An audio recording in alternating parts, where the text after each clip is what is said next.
ఎవరన్నా ఒక మనిషి మనల్ని వెంటాడుతూ ఉంటే ఏంట్రా రంకుమొగుళ్ళో తగులుకున్నావు అంటుంటారు. ఇప్పుడు అట్లాంటిదే బంగ్లాదేశ్కి సంబంధించినటువంటి ఒక జర్నలిస్టు ఎవరైతే సలాహ్ ఉద్దీన్ షోయబ్ చౌదరి రాహుల్ గాంధీ సోనియా గాంధీల జాతకం అంతా బయట పెడుతూ 1 by 1 వెల్లడిస్తూ వస్తున్నటువంటి నేపథ్యం ఐఎస్ఐ అని ఇప్పుడు తాజాగా ఒక కాగితాన్ని కూడా ప్రొడ్యూస్ చేశాడు అతను, సాక్ష్యాలతో సహా హడావిడి బిగించేశాడు అతను. అందులో సాక్ష్యం ఏంటయ్యా అంటే రాహుల్ గాంధీ అంటాం కదా మనం, కానీ రాహుల్ విన్సీ అని చెప్పి సాధారణంగా వీళ్ళు విమర్శిస్తుంటారు సుబ్రహ్మణ్య స్వామి. కేంబ్రిడ్జ్లో ఏదైతే రాహుల్ గాంధీ చదివాడో university of Cambridge Rahul Vinci పేరుతోనే ఉందట అతన్ని.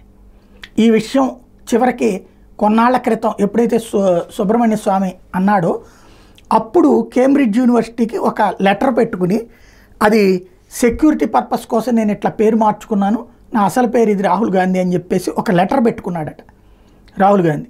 ఆ విషయాన్ని ఇప్పుడు సాక్ష్యాలతో సహా, అంటే రాహుల్ గాంధీ అసలు పేరు రాహుల్ విన్సీ, వాళ్ళ మదర్కి సంబంధించి సోనియా యాంటోనీ మైనో అంటూ వాళ్ళ పేర్లని ఇక్కడ మెన్షన్ చేశారు అన్నటువంటి చెప్పుకొస్తున్న దానికి ఆధారాలు ప్రొడ్యూస్ చేశారు. మొన్నేమో బ్రిటన్ పౌరసత్వం అన్నటువంటిది. ఇప్పుడు అందుకనే అతను ఏమంటున్నాడు చౌదరి, ఇందులో రాహుల్ గాంధీకి సంబంధించి ఓకే బయటకు వచ్చేసాక ఈ కాగితం పెట్టారు, అసలు జాయినింగ్ అప్పుడు ఏ దేశ పౌరసత్వంతో జాయిన్ అయ్యాడు, ఇండియన్ పౌరుడిగానా బ్రిటన్ పౌరుడిగానా అన్నటువంటి విషయాన్ని అడుగుతున్నాడు.